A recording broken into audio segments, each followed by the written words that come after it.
तो आज वृंदावन से जब श्री कृष्ण विदा हुए होंगे तो इस व्रज की हालत क्या रही होगी, बेटी की विदाई से हम कल्पना कर सकते हैं, इमेजिन कर सकते हैं। बेटी तो एक घर की होती है, पर श्री कृष्ण तो सबके थे। मां यशोदा जितना प्यार करती थी कृष्ण को, उतना ही प्यार गोपियां करती थी। जितना प्यार गोपियां और मां यशोदा करती थी, उतना ही प्यार वृंदावन में झाड़ू लगाने वाली महिला भी श्री कृष्ण से इतना ही प्यार करती थी। और केवल मनुष्यों की ना कहें, भगवान श्री कृष्ण जिन गैयाओं को चराते थे और जिन गैयाओं को, जो कृष्ण की गैया थी, जो नंद बाबा की 9 लाख गैया थी, उनके अतिरिक्त जो ग्वाल वालों की गैया थी, वो सारी गाय भी श्री कृष्ण को उतना ही प्यार करती थी जितना प्रेम ब्रजवासी भगवान से करते थे। कहने का तात्पर्य यह हुआ कि बेटी तो एक व्यक्ति की होती है, बेटी तो एक घर की होती है, पर श्री कृष्ण तो सबके थे। जब बेटी की विदाई में इतना दुख है तो श्री कृष्ण जो सबके थे, जब वो विदा हुए तो आप विचार कर सकते हैं, कल्पना कर सकते हैं, इमेजिन कर सकते हैं कि ब्रज की हालत क्या रही होगी उन गोपियों की, उन माँ यशोदा की जिन्होंने दूध पिलाया, मक्खन खिलाया। एक क्षण के लिए भी कृष्ण का वियोग माँ यशोदा सहन नहीं करती थी। गोपियां एक दिन यदि कृष्ण को ना देखें तो शिकायत करने के बहाने आ जाती थी, मैया आज तेरे लाला ने ये काम कियों हैं, भगवान भले ना किए हों, पर गोपियां झूठा ही सही भगवान श्री कृष्ण को आरोप लगाकर इसी बहाने वो दर्शन कर लिया करती थी। भगवान को देखने के लिए गोपियां शिकायत का बहाना लेकर आ जाती थी, तेरे लाला ने ऐसा किया है। क्यों? क्योंकि आज दर्शन नहीं हुआ तो शिकायत करने चलेंगे, इसी बहाने दर्शन कर लेंगे। भक्तों, भगवान की ये जो दिव्य चर्चाएं हैं, अद्भुत कथाएं हैं, भगवान के प्रेम से भरी हुई है। भक्तों, भगवान आज रो रहे हैं, अपनी गोपियों को याद कर करके रो रहे हैं। तभी भगवान के पास उद्धव जी आए।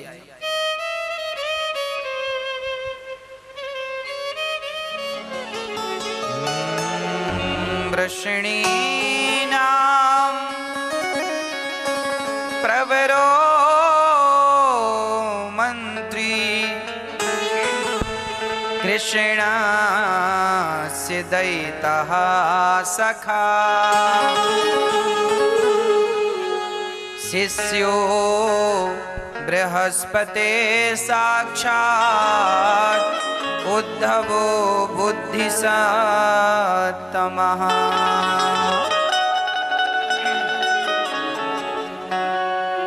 उद्धव जी जो भगवान श्री कृष्ण के मंत्री थे, सखा भी थे, बृहस्पति के साक्षात परम शिष्य। उद्धव जी सामान्य ज्ञानी नहीं, परम ज्ञानी थे। इस दुनिया में जितने विद्वान हैं, उन सभी विद्वानों में सर्वश्रेष्ठ विद्वान श्री उद्धव जी महाराज थे। लिखा है यहाँ बुद्धि सत्तमः, अर्थात वही बुद्धि सत्य है, वही बुद्धि सफल है। उद्धव जी बुद्धि सत्तमः अर्थात देखिए, बुद्धिमान तो बहुत लोग हो सकते हैं, पर उन्हीं का बुद्धिमान होना सार्थक है जिनकी बुद्धि गोविंद के चरणों में लगी हुई है। जिनकी बुद्धि भगवान के चरणों में लगी हुई है, उन्हीं की बुद्धि होना सार्थक है, उन्हीं की बुद्धि होना सफल। बुद्धिमान बहुत हैं। कई लोग, मंथरा देखो कितनी बुद्धिमान थी, पर उसकी बुद्धि चली किस तरफ? राम को घर से निकालने के लिए उसने अपनी बुद्धि का प्रयोग किया।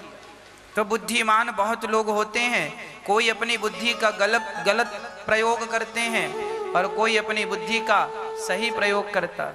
इसीलिए वही बुद्धिमान है जो अपनी बुद्धि को भगवान के चरणों से जोड़ दे। इति मति रूप कल्पिता वितृष्णा।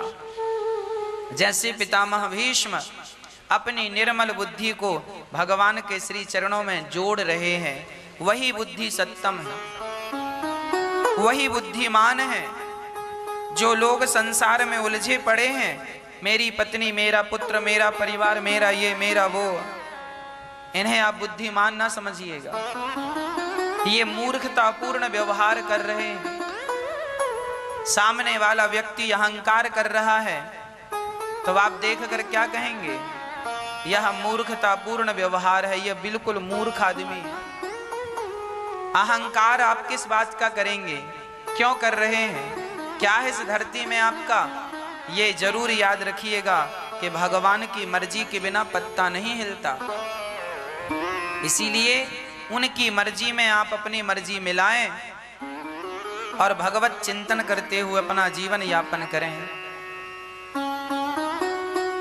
ज्यादा हमें सोचना नहीं, विचारना नहीं, अब ईमानदारी से अपना कर्म जरूर करना है, मेहनत जरूर करना है, ईमानदारी से पैसे जरूर कमाना है, बड़ा आदमी बनना है ईमानदारी से, पर बड़ा आदमी बनकर उस धन को धर्म से ही जोड़ना है, सेवा से ही जोड़ना है।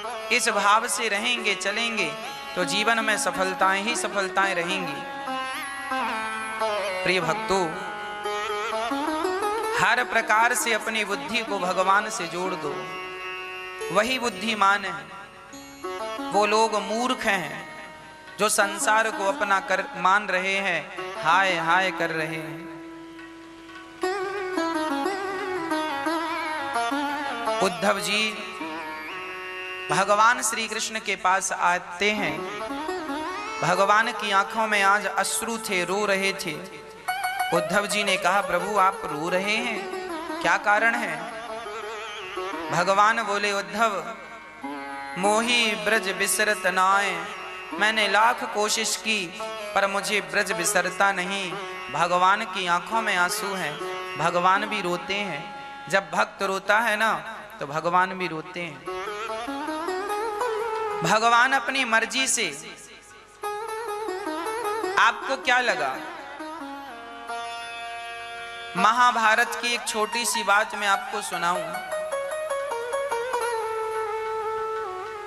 जब महाभारत के पहले पांडवों ने जुआ खेला, धर्मराज युधिष्ठिर ने जुआ खेला, तो भगवान से एक प्रश्न किया लोगों ने कि हे श्याम सुंदर, जब जुआ खेला पांडवों ने, सारे दाव धर्मराज युधिष्ठिर हारते चले गए।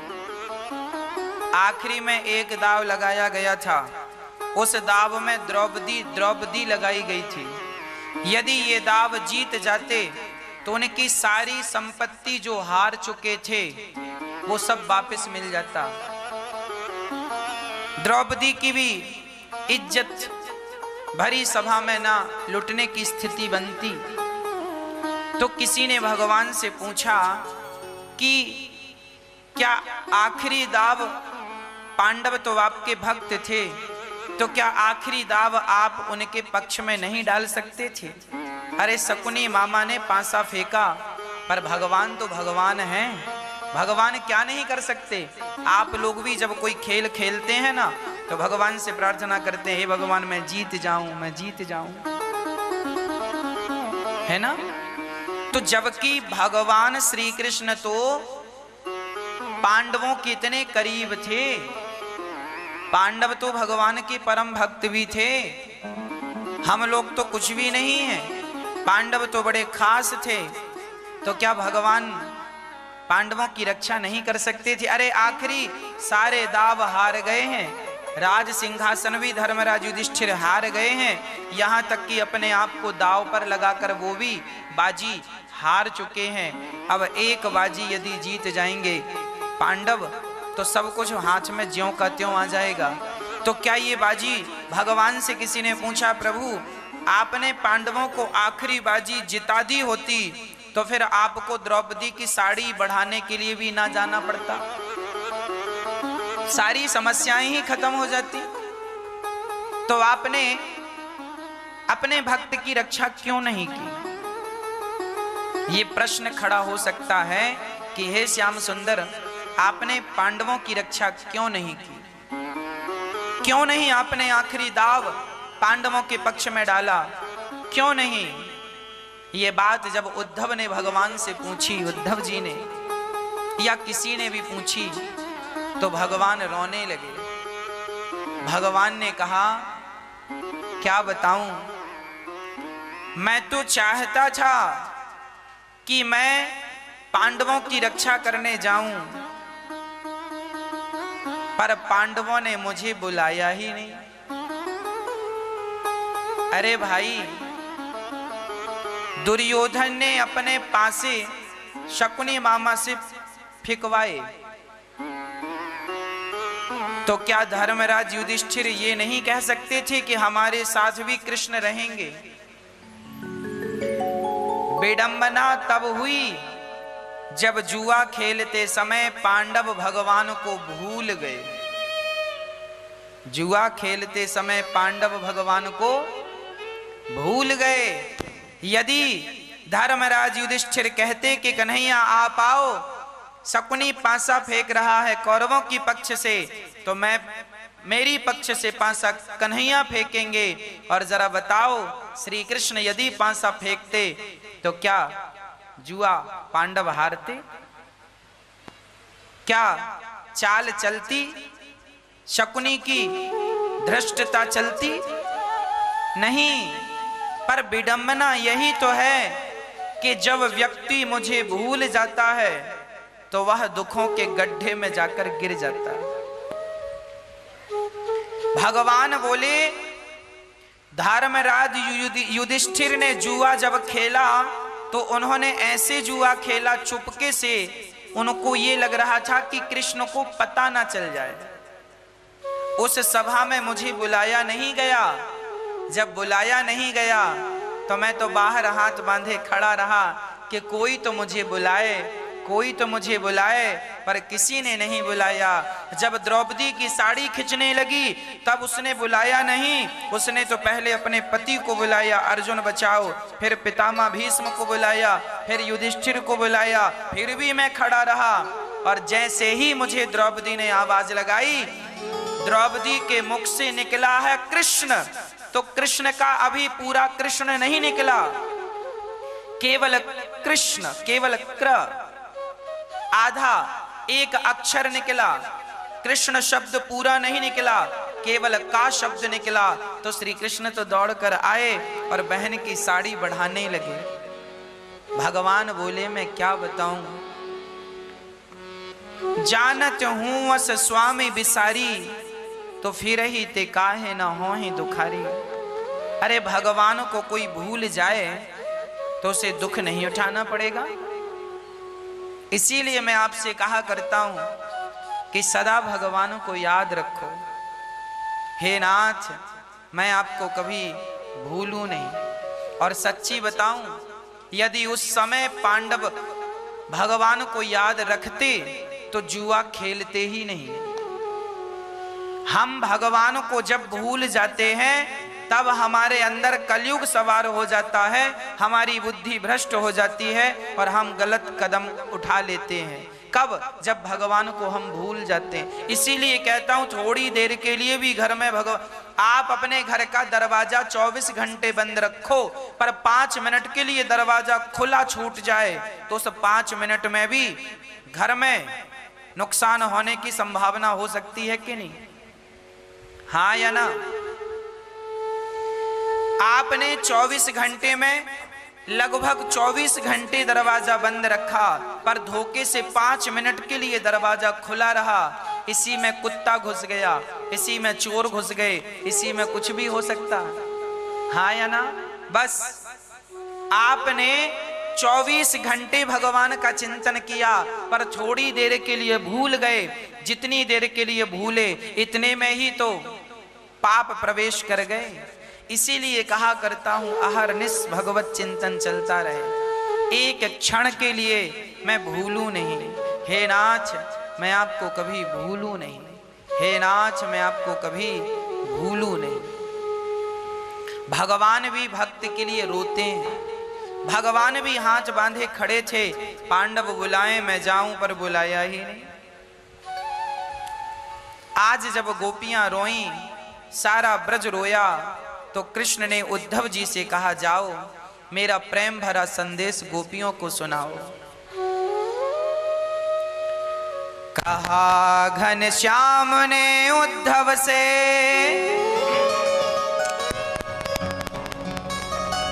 वृंदावन जरा जाना, वहां की गोपियों को ज्ञान का कुछ तत्व समझाना।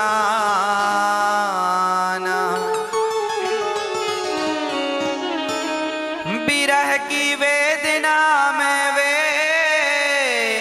सदा बेचैन रहती हैं, तड़प कर आह भरती हैं और रो रो कर ये कहती हैं।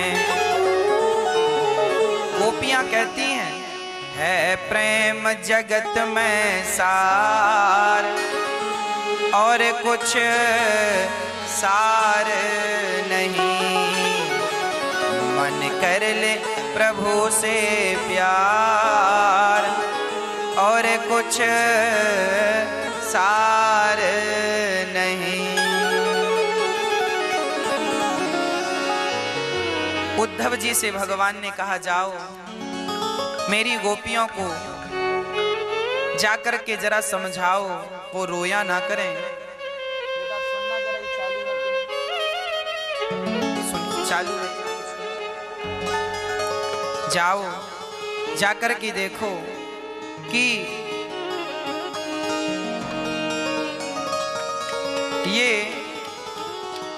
गोपियां जो हैं यदि रो रही हो तो जरा उन्हें समझाओ, हाल बताओ कि मजबूरी थी इसीलिए आना पाया। उद्धव जी बोले ठीक है। कहा उद्धव ने हंसकर मैं अभी जाता हूँ वृंदावन, जरा देखूं कि कैसा है कठिन अनुराग का बंधन, है कैसी गोपियां जो ज्ञान बल को कम बताती हैं, निरर्थक लोक लीला का यही गुणगान गाती हैं। एक बात कहें, भगवान श्री कृष्ण ने उद्धव को वृंदावन इसीलिए नहीं भेजा तुम गोपियों को कुछ समझाओ, इसीलिए नहीं भेजा। सच्ची बात तो यह है कि उद्धव ही अभी कुछ ना समझ थे। उद्धव जी ज्ञानी तो थे पर उद्धव जी जरा प्रेम करना नहीं जानते थे। ज्ञान पक्ष तो मजबूत था पर वो प्रेम को, गोपियों के प्रेम को वो अनपढ़ गंवार कह करके टाल देते थे। जब कभी भगवान गोपियों की चर्चा करें तो उद्धव कह दें हंस कर के, अरे वो तो गांव की अनपढ़ गोपियां हैं, वो क्या जाने, हम तो ज्ञानी हैं। वो उद्धव जी को अपने ज्ञान का थोड़ा अहंकार ज्यादा आ गया और उस अहंकार के कारण वो प्रेम की वैल्यू जरा कम करते थे। तब आज भगवान कृष्ण ने उद्धव को यह समझाने और यह दिखाने के लिए भेजा है कि मैं ज्ञान को नहीं, मैं प्रेम को महत्व देता हूं। राम ही केवल प्रेम प्यारा, जान ले जो जान निहारा। भगवान ज्ञानी को, ठीक है ज्ञान तो होना चाहिए, हम सबके भीतर ज्ञान हो, विवेक हो, अच्छी बात है, पर वह ज्ञान वह विवेक किस काम का जो प्रेम के बिना हो। प्रेम युक्त ज्ञान है तब वह ज्ञान कल्याणकारी है, और यदि प्रेम बिना ज्ञान है जो ज्ञान भगवान से नहीं जोड़ता तो वह ज्ञान हम क्या करेंगे उस ज्ञान का? उस ज्ञान का क्या करेंगे आप?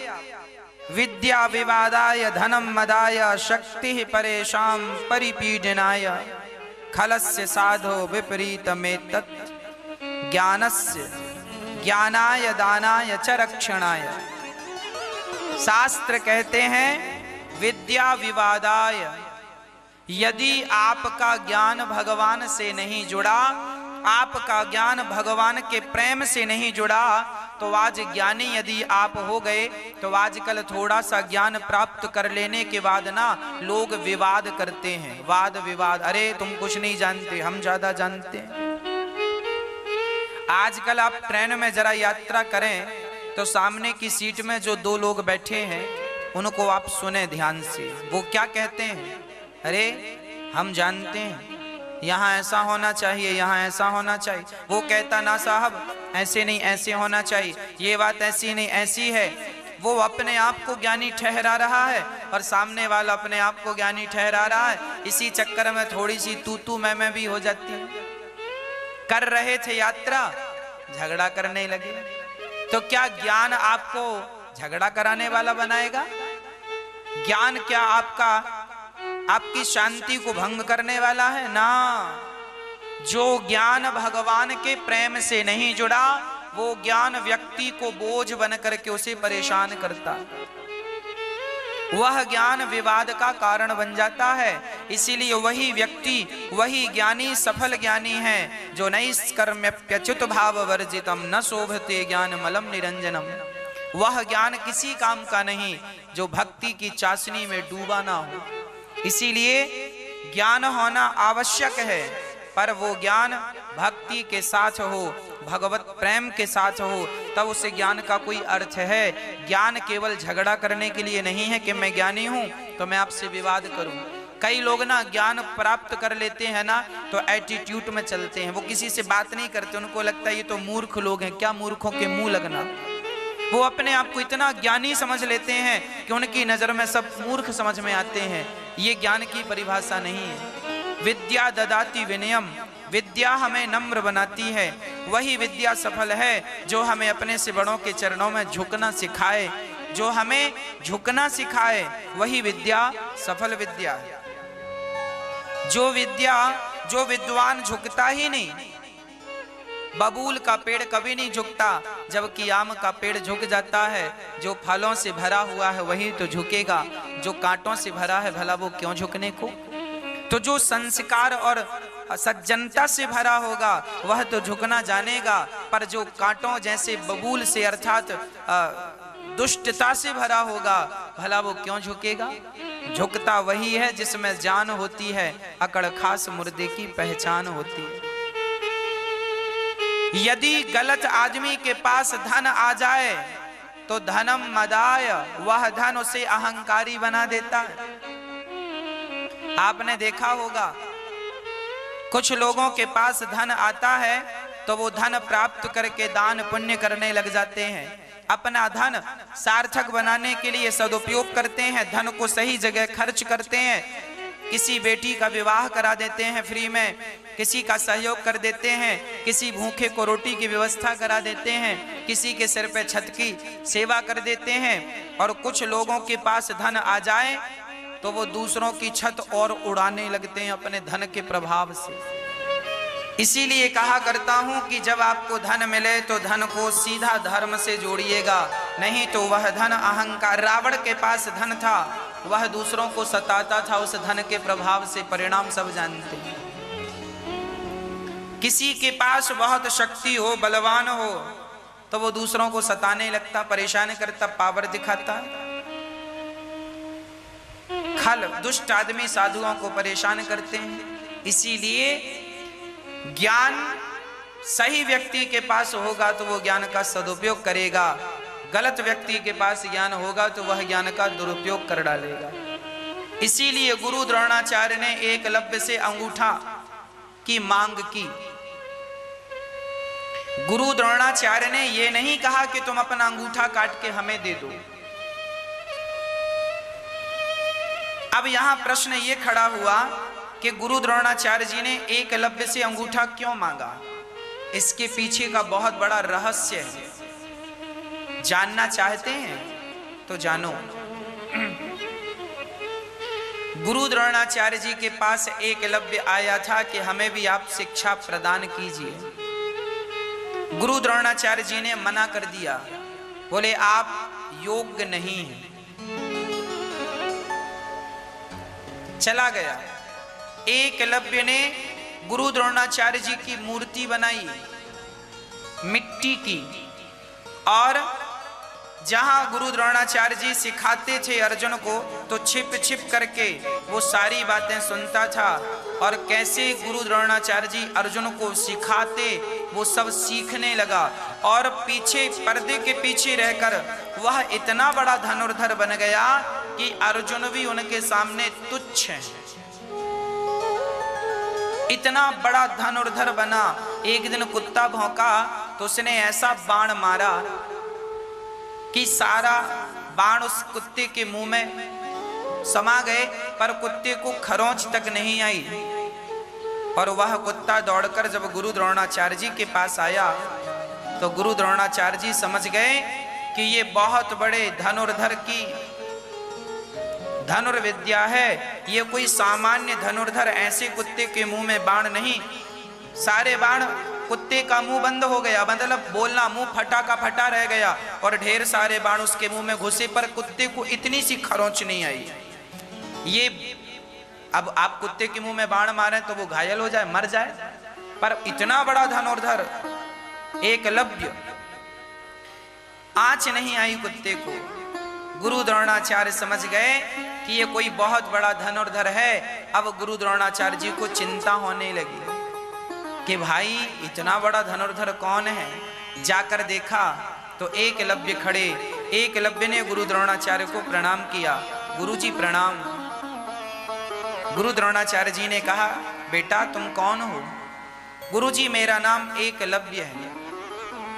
अच्छा, तो ये तुम्हें धनुर्विद्या किसने सिखाई? बोले आपने। गुरु द्रोणाचार्य जी ने कहा, तुम तो हमारे विद्यालय में नहीं पढ़ते। गुरुजी हम विद्यालय के पीछे खड़े होकर, दीवार के उस तरफ खड़े होकर आप जो सुनाते हैं सब सुनते हैं और उसी प्रकार का अभ्यास करते हैं, तो हमने भी सीख ली। अब गुरु द्रोणाचार्य जी का माथा ठनका। गुरु द्रोणाचार्य जी ने पूछा कि बेटा एकलव्य ये बताओ, कल को यदि महाभारत हुआ, देखिए गुरु द्रोणाचार्य जी त्रिकालदर्शी हैं, वो सब उन्हें पता था कि आगे चल के महाभारत जैसा महायुद्ध होने वाला है। तो गुरु द्रोणाचार्य जी ने पूछा कि एकलव्य ये बताओ, कल यदि महाभारत हुआ तो तुम किसके पक्ष में रहोगे? एकलव्य ने कहा, अर्जुन मेरी बराबरी का है, तो मैं तो अर्जुन के विपक्ष में रहूंगा ताकि अर्जुन से युद्ध करने का मुझे अवसर मिले। भाई एक योद्धा यही तो चाहेगा कि वो अपने बराबर के योद्धा से युद्ध करे और या तो उसे पराजित करे या तो वीर गति को प्राप्त हो, क्योंकि दोनों में ही उसकी भलाई है। तो एकलव्य ने कहा कि हम कौरवों के पक्ष से युद्ध करेंगे। यदि हमें कभी युद्ध में मौका मिला, तब गुरु द्रोणाचार्य जी समझ गए कि कौरव दुर्योधन तो बड़ा दुष्ट है और हम लोग तो मजबूरी में रोटी खा रहे हैं, तो हमें तो कौरवों का साथ देना पड़ेगा। पर कल को ये भी कौरवों की सेना में भर्ती हो गया तो दुष्टों की ताकत बढ़ जाएगी। और याद रखना, गलत आदमी के पास ज्यादा पावर हो जाए तो वो उसका केवल दुरुपयोग करता है। तो कहीं एकलव्य जैसे बढ़िया धनुर्धर का दुर्योधन कहीं दुरुपयोग ना कर डाले। दुर्योधन ने तो कर्ण का भी दुरुपयोग किया है। बात समझ में आई? दुर्योधन ने तो कर्ण का भी दुरुपयोग किया है। दुर्योधन ने तो पितामह भीष्म का भी दुरुपयोग किया है और दुर्योधन ने तो गुरु द्रोणाचार्य का भी दुरुपयोग किया है। यदि इतना बड़ा धनुर्धर उसके हाथ लग गया तो ये इसकी दुष्ट आदमी की शक्ति ज्यादा हो जाएगी इसीलिए गुरु द्रोणाचार्य ने कहा कि बेटा, यदि तुम कौरवों के पक्ष में गए तो तुम्हारे द्वारा लाखों लोग मारे जाएंगे। अर्जुन तो मारा ही जा सकता, हो सकता है अर्जुन तुम्हें मार डाले या तुम अर्जुन को मार डालो, वो तो बाद का विषय है। पर जब तक एक बड़ा सेनापति सेना को बहुत मारता है, तो आप सेनापति यदि बन गए एकलव्य जी, तो आप तो बहुत सारी निर्दोष जनता को, सेना को मार डालेंगे। इसीलिए गुरु द्रोणाचार्य जी ने तुरंत दिमाग लगाया और उन्होंने कहा कि तुमने मुझे गुरु बनाया है तो मुझे गुरु दक्षिणा दो। क्या गुरु दक्षिणा चाहिए? बोले मुझे यही गुरु दक्षिणा दो कि तुम कभी युद्ध ना करो। मैं चाहता हूं कि तुम इतने बड़े धनुर्धर हो कि तुमसे कोई जीत नहीं सकता, परंतु मैं तुमसे यही चाहता हूं कि तुम युद्ध मत करो, किसी के साथ युद्ध ना करो। तब गुरु द्रोणाचार्य से एकलव्य ने कहा कि गुरुजी, आपने तो हमारा अंगूठा ही मांग लिया। ये कहावत है कि आपने तो, कहते ना, आपने तो हमारा मुंह बंद कर दिया। भाई, हमने आपके मुंह में हाथ तो रखा नहीं, पर कुछ ऐसा कह दिया कि आपको ये कहना पड़े। ये कहावतें हैं कि आपने तो हमारा मुंह ही बंद कर दिया। उसी प्रकार जब गुरु द्रोणाचार्य जी ने कहा कि आप किसी युद्ध में भाग ना लीजिए, तब उन्होंने कहा कि आपने तो हमारा अंगूठा ही मांग लिया, अर्थात हमें युद्ध से वंचित कर दिया। तब गुरु द्रोणाचार्य के चरणों में एकलव्य ने अपना अंगूठा काट कर रख दिया। गुरुजी, मैं आपको यकीन दिलाता हूं, अब मैंने अंगूठा चढ़ा दिया आपके चरणों में, मैं यकीन दिलाता हूं कि आपके वचन का मैं सदा पालन करूंगा। ऐसे गुरु भक्त एकलव्य। अब यहाँ पर कुछ लोग कहते हैं कि गुरु द्रोणाचार्य जी ने एकलव्य के साथ गलत किया, अंगूठा मांग करके गलत किया। ठीक है, हमें भी लग रहा है कि गलत किया, पर ये देखो कि सिचुएशन क्या थी, वह स्थिति क्या थी। यदि कौरवों के पक्ष में ये आदमी चला जाता तो कितना नाश करता ये। बर्बरीक का सिर भगवान ने क्यों काटा? क्योंकि बर्बरीक भी कह रहे थे कि हम हारे के सहारे हैं, जो पक्ष हारेगा हम उनके संग खड़े हो जाएंगे। तो कौरवों का हारना तो निश्चित था, क्योंकि पांडवों के संग भगवान थे। और बर्बरीक ऐसा आदमी था कि उसके बाणों का भी सामना करना मुश्किल था। भगवान ने अपने पांव में पीपल का पत्ता दबाया और बर्बरीक से कहा कि एक बाण से सारे पीपल के पत्तों में छेद कर दोगे तो मान लूंगा कि तुम महाभारत। बर्बरीक कह रहा था, मैं एक बाण से संपूर्ण महाभारत जीत सकता हूं। इतना पावरफुल था बर्बरीक। ये महाभारत की चर्चाएं हैं। एक बाण से मैं सारे महाभारत को, भगवान ने कहा तो एक काम करो, एक बाण से यदि तुम पीपल के पत्तों में छेद कर दोगे तो मैं मान जाऊंगा कि तुम एक बाण से सारा महाभारत जीत सकते हो। एक पांव, एक पत्ता भगवान ने अपने पांव के नीचे दबाया और बर्बरीक ने बाण चलाया। सारे पीपल के पत्तों में, जो पीपल पेड़ पर पत्ते लगे, सब में छेद हो गया। बर्बरीक ने कहा, कन्हैया पांव हटा लो, नहीं पांव में भी छेद हो जाएगा। भगवान ने पांव हटाकर देखा तो सचमुच उस पत्ते पर भी छेद हो गया जिस पर भगवान ने पांव रखा था। तुरंत भगवान ने सुदर्शन से सिर काट दिया, बर्बरीक का सिर काट दिया। किसी ने कहा, प्रभु आपने तो गलत किया, आपने सिर काट दिया, इतना बड़ा योद्धा था। भगवान बोले, देखो योद्धा तो था, पर साथ गलत आदमी का देने जा रहा था। साथ किसका देने जा रहा था? दुर्योधन का। ये वही दुर्योधन है जो भरी सभा में एक स्त्री को निर्वस्त्र करने की कोशिश करता है। सोचो कि ये अभी अपने पिता के सामने भरी सभा में किसी स्त्री को निर्वस्त्र करना चाह रहा है। कल को ये महाभारत जीत जाएगा तो पता नहीं ये क्या करेगा। अभी तो महाभारत जीता नहीं है इसने, और अभी ये पराई नारी को, अपनी सगी भौजाई को, अपनी सगी भाभी को निर्वस्त्र कर रहा है। तो कल ये महाभारत जीतेगा तो पता नहीं नगर में किसी को वस्त्र पहनने भी देगा कि नहीं। इतना दुष्ट है ये दुर्योधन। तो दुष्ट आदमी को जिताना क्या यही धर्म है? नहीं, दुष्ट आदमी को किसी भी प्रकार मार डालना यही धर्म है। अनुज बधु भगनी सुतनारी सुनो सटकन्या सम ऐचारी, इन्हीं को दृष्टि विलोकय जोई, ताहि बधे कछु पाप न होई। पराई स्त्री के साथ दुर्व्यवहार करने वाले व्यक्ति को मार देना ही धर्म है, मार देना ही धर्म है। दुर्योधन को मार देना ही धर्म था। पर बर्बरीक कह रहे हैं कि हम साथ देंगे, तो भगवान ने सिर काट दिया। बर्बरीक ने कहा, अच्छा ये बर्बरीक की कथा ऐसी भी है कि बर्बरीक जानकर ये कर रहे थे, इसीलिए ताकि भगवान के हाथों ये मृत्यु को प्राप्त कर सके। कुछ लोग तो जानकर दुर्योधन के पक्ष में गए, इसीलिए कि दुर्योधन के पक्ष में रहेंगे। अच्छा, आप मेरे साथ खड़े हो जाएं, आप मेरी बगल में खड़े हो जाएं, तो क्या मेरी दृष्टि आप पर पड़ेगी? नहीं। और आप मेरे सामने खड़े हो जाएं तो आपकी दृष्टि मुझ पर पड़ेगी।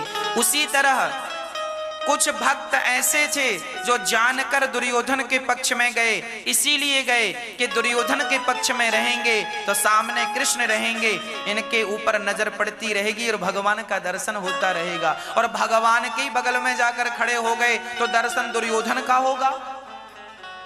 दर्शन किसका होगा? दुर्योधन का। इसीलिए कौरवों की सेना जितनी भी मरी, सब भगवान का दर्शन करते करते मरी, इसीलिए सब भगवान के धाम को चले गए। और पांडवों के पक्ष की सेना दुर्योधन का दर्शन करते करते मरी।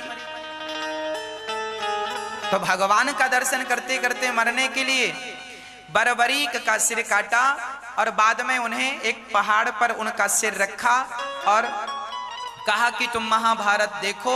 वही बर्बरीक अंत में भगवान ने कहा कि अब तुम कहीं मत जाओ, अब मैं तुम्हें अपना नाम दे रहा हूं, तुम कलयुग में रहकर लोगों का कल्याण करना। वही बर्बरीक खाटू श्याम के नाम से जाने गए। शीश के दानी भगवान ने अपना नाम दिया और वही खाटू श्याम कहलाए। खाटू श्याम नाम सुना है आपने? वही बर्बरीक जी, भगवान ने अपना नाम दिया उन्हें श्याम, और बर्बरीक ही खाटू श्याम कहलाए। आज भी खाटू में, राजस्थान में ये जगह है खाटू, वहां पर खाटू श्याम आज भी उपस्थित हैं, आज भी भक्तों को दर्शन देते हैं। केवल शीश की पूजा होती है, सिर की, है ना। तो कहने का तात्पर्य यही हुआ कि हमारे ग्रंथों को, हमारे शास्त्रों को जरा गहराई और गंभीरता से समझने की जरूरत है। प्रिय भक्तों, भगवान अपने भक्त से अत्यधिक प्रेम करते हैं। यदि सिर काटा बर्बरीक का, तो भगवान ने बर्बरीक को अपना नाम, अपनी शक्ति देकर अमर भी तो कर दिया। हाँ, एकलव्य की गुरु भक्ति अमर हो गई कि नहीं? कुछ लोग शास्त्रों के गूढ़ मर्म को समझते नहीं हैं और शास्त्रों पर उनके अंदर जरा प्रेम की कमी थी, तो प्रेम की पाठशाला में भगवान ने उद्धव जी को भेजा। कहा उद्धव ने हंस कर, मैं अभी जाता हूँ वृंदावन, जरा देखूं कि कैसा है कठिन अनुराग का बंधन, है कैसी गोपियां जो ज्ञान बल को कम बताती हैं, निरर्थक लोक लीला का यही गुणगान गाती हैं।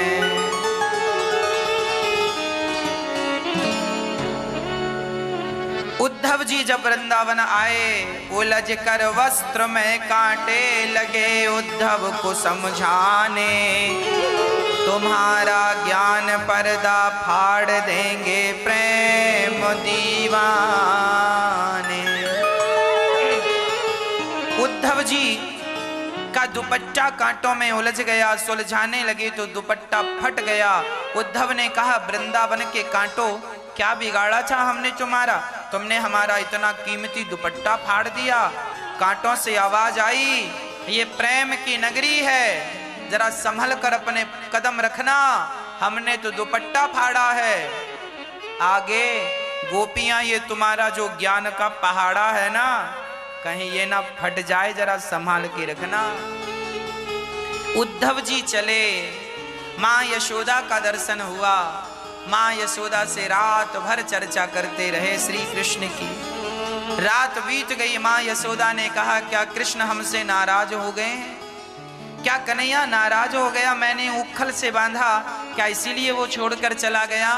उद्धव, एक बार कह देना कि तेरी मां मर जाएगी, रह ना पाएगी, एक बार अपनी मां से मिलने आ जा। उद्धव जी ने मां को समझाया, कहा, मां वो भगवान है, वो तुम्हारे बेटा नहीं, उन्हें अपना बेटा ना कहा करो। न माता न पिता तस्या,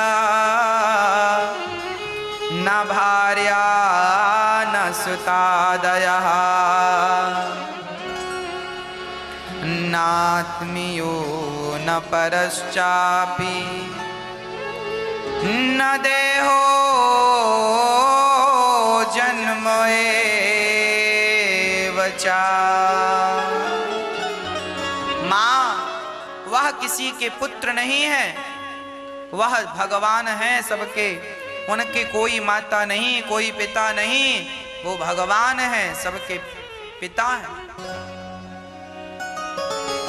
मां, ये ना कहो कि वो कृष्ण हमारे पुत्र हैं, वो केवल लीला करने आए हैं। तब मां ने रोते हुए कहा, उद्धव वो तेरा भगवान होगा, पर मेरा तो बेटा ही है। क्या तेरे भगवान को क्या तू कभी उखल से बांध सकता है? मैंने अपने पुत्र को बांधा है।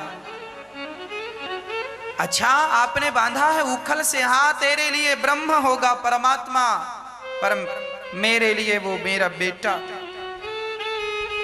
जाकी रही भावना जैसी, प्रभु मूरत देखी तिन तैसी। भगवान की बातें सुनकर मां यशोदा से उद्धव जी हैरान हो गए और रात भर चर्चा चलती रही, कृष्ण कब आएंगे। सुनते सुनते सुबह उद्धव जी स्नान करके गोपियों के मध्य गए।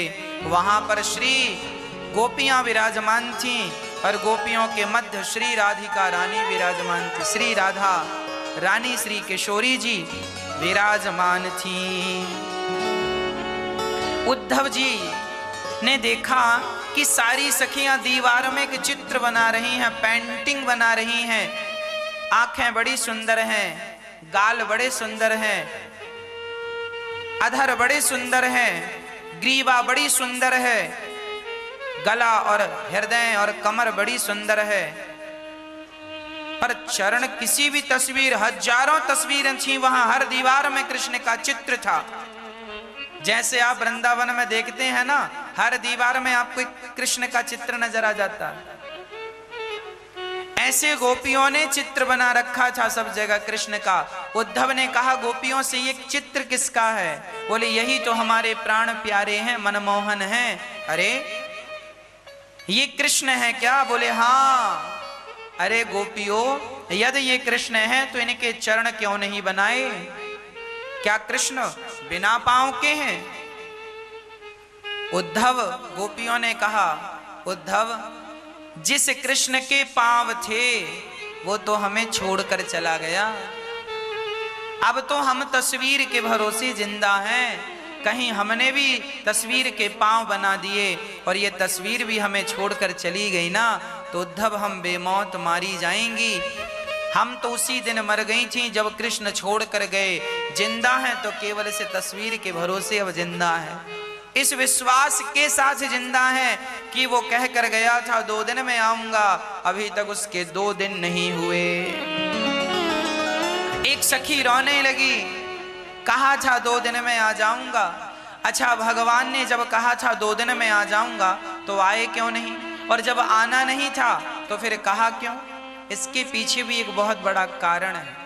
कारण यह है कि भगवान ने ये कहा था मैं 2 दिन में आ जाऊंगा, ये बात इसीलिए कही थी कि यदि भगवान ये कह देते कि मैं कभी नहीं आऊंगा तो उसी क्षण गोपियां और माता यशोदा प्राण त्याग देती कि कृष्ण के बिना अब क्या जीना।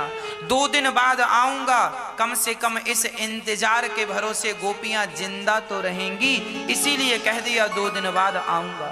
दूसरी बात यह थी कि भगवान का दुश्मन, भगवान के दुश्मन जरासंध, कंस के ससुर, उन्होंने 17 बार भगवान पर अटैक किया। यदि उस जरासंध को पता चल जाता कि कृष्ण की बड़ी प्रेमी गोपियां वृंदावन रहती हैं तो वो जरासंध भगवान कृष्ण को नुकसान ना पहुंचाता, वो वृंदावन की गोपियों को और माता यशोदा को और नंद बाबा को और भोले भाले ब्रजवासियों को। दुश्मन सदा आप पर अटैक नहीं, आपका लगाव जहां है वहां अटैक करता है। तो भगवान को भी राजनीति के हिसाब से यहाँ आना ठीक नहीं था। यदि आ जाते तो गोपियों के प्रेम का भेद खुल जाता, और खुल जाता तो गोपियों पर खतरा ज्यादा होता। इसीलिए भगवान ने अपने हृदय में पत्थर रखकर अपनी गोपियों का चिंतन करते रहे, छिप छिप के रो लिया करते थे गोपियों की याद में, पर आते नहीं थे। जबकि मथुरा से वृंदावन कोई बहुत दूर नहीं है, आप एक दिन में 10 बार आ जा। 2 घंटे का रास्ता है पैदल में, मात्र 10 से 12 किलोमीटर है मथुरा से वृंदावन। पैदल में भी जाएंगे तो लगभग 2 घंटे लगेंगे, बस अधिक से अधिक 3 घंटे। चाहते तो रोज आकर मिल सकते थे, पर नहीं।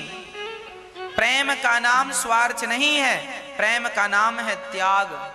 गोपियों का त्याग देखिए कि कृष्ण मथुरा में थे, चाहती तो मिल आती, पर गोपियां कहती हैं कि हमारे प्राण प्यारे यदि हमारे बिना खुश हैं तो हम जाकर उन्हें दुखी नहीं कर सकते।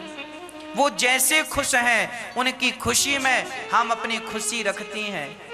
अपना त्याग, त्याग ही प्रेम है भक्तों, त्याग ही प्रेम है। प्रेम की परिभाषाएं बड़ी जटिल हैं, पर इतना समझिए कि गोपियां भगवान से प्रेम करती हैं, और ऐसा प्रेम कि उनके बिना रोती रहती हैं, पर उनकी खुशी में बाधा नहीं बनती।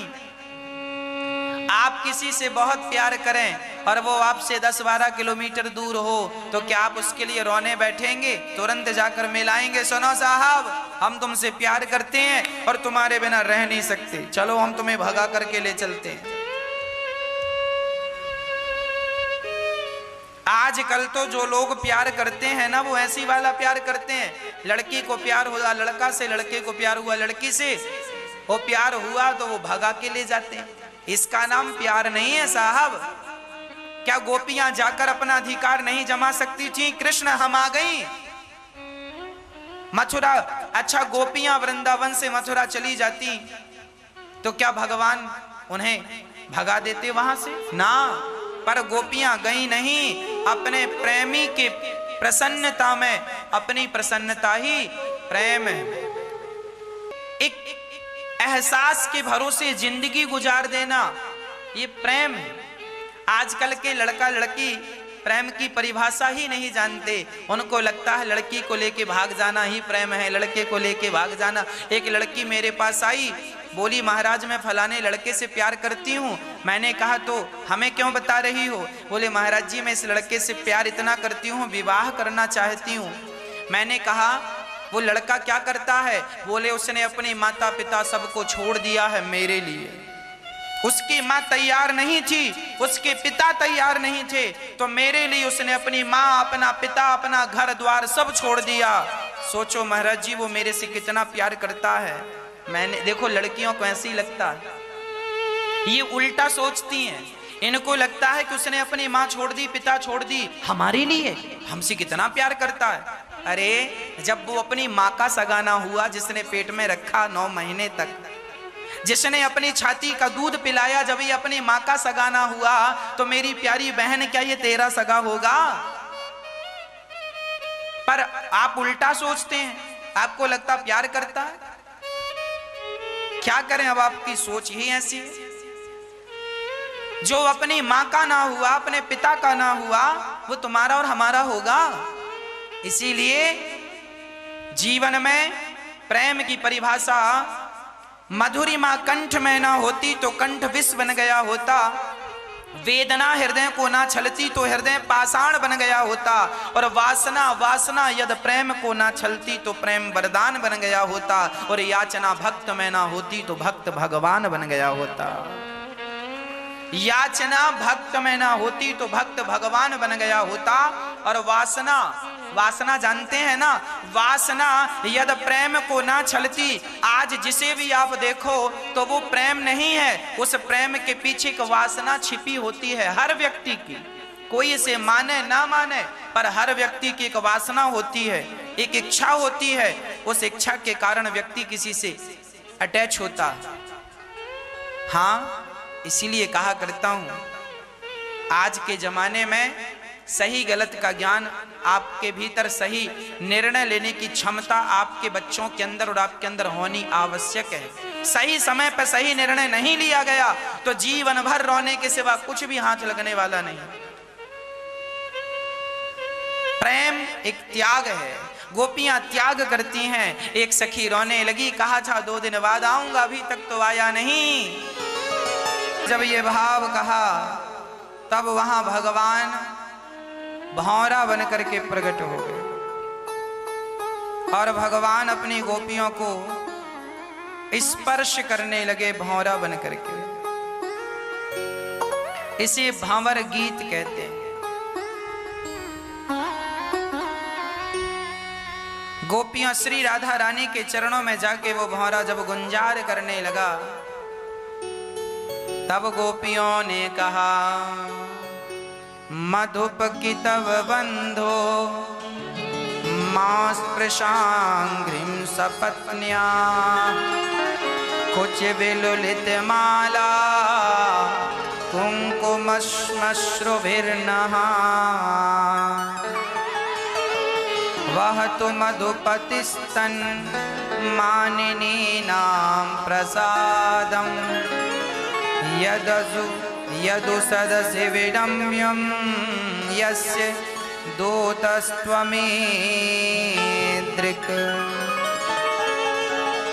जब गोपियां उस भौरे को देखकर कहने लगी कि सुनो, तुम्हारी ये मूंछों में जो पराग लगा हुआ है, ये मथुरा की गोपियों का है, उस कुब्जा का, जाओ उसी के पास। उद्धव, ये जो तुम्हारे कृष्ण है ना, ये कोई आज के कपटी थोड़ी हैं। क्या बिगाड़ा था सूप न खाने, नाक कान काट दिए बेचारी के? क्या बिगाड़ा था राजा बलि ने? बामन बनकर सब लूट लिया, सब ले लिया और बंदी बना के डाल दिया। पर क्या बिगाड़ा था हमने? देखिए, जिन्हें गोपियों को मूर्ख समझ रहे थे उद्धव जी, वो भगवान के हर जन्म की, हर अवतार की लीला जानती।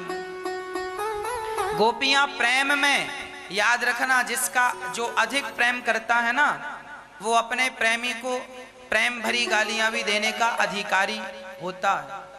आप गालियां उसी को दे सकते हैं जिसको आप प्रेम करते हैं, आप मार भी उसी को सकते हैं जिसको प्रेम करते हैं। आप अपने बच्चों को तो मार सकते हैं गलती पर पड़ोसन के बच्चों को तो मारने का अधिकार नहीं है। यदि प्रेम है तो उसे डांटिए, मारिए, समझाइए। उसी तरह गोपियों का इतना अधिकार है भगवान पर, वो कहती हैं कि तुम कपटी हो। ये क्यों कहती हैं? क्योंकि प्रेम में अधिकार होता है कुछ भी कहने का। तो भगवान कपटी है ऐसा नहीं है, पर गोपियां प्रेम से ये बात कह रही हैं कई जन्मों की कपटी हो। तो भगवान के प्रति गोपियों का ये भाव इसलिए है क्योंकि उनका अधिकार भगवान पर अत्यधिक है, इसीलिए वो ये बात कर रही हैं। जब गोपियां श्री राधा रानी उद्धव जी को अपना दर्शन देती हैं और उद्धव जी राधा रानी के चरणों में जब डूब जाते हैं, भगवान श्री कृष्ण का पावन भाव कृष्ण वहां पर प्रकट होकर हर गोपी के मध्य उद्धव जी को नजर आए।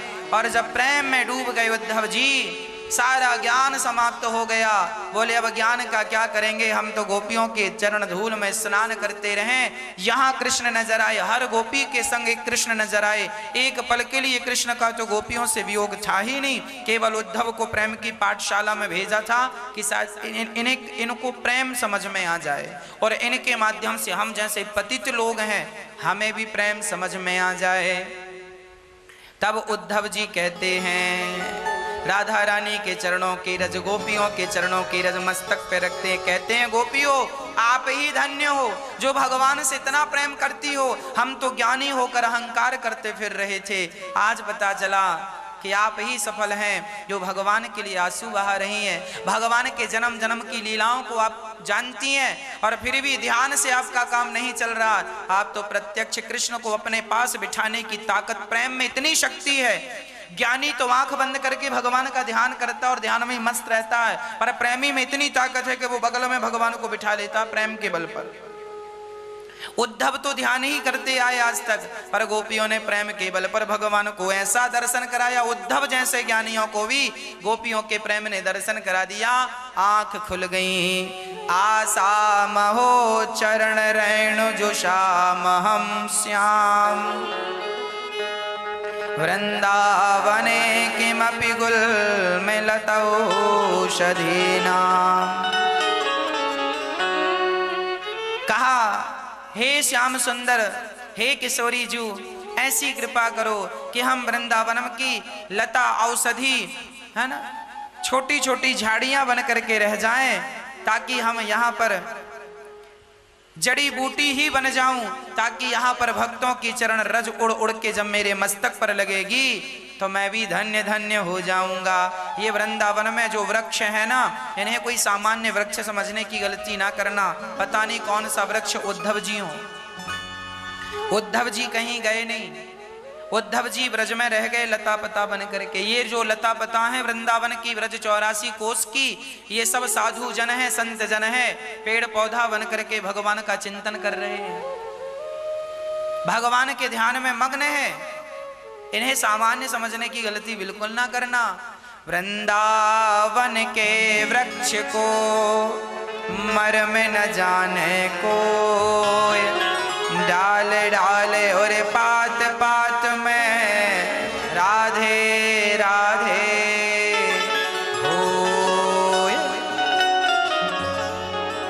उद्धव जी जब गए तो श्याम सुंदर से कहते हैं आप यहाँ नहीं वृंदावन चलिए। तब भगवान ने अपने हृदय में पूरे ब्रज का दर्शन कराकर उद्धव जी के अज्ञान को हरण किया और उद्धव को भगवान ने हृदय से लगाया कि अब तुम मेरे योग्य हो गए हो। अपने जैसा, गोपियों जैसा भगवान ने उद्धव को भी बना दिया। बोलिए भक्त वत्सल भगवान की। अब भगवान आगे की दिव्य लीलाएं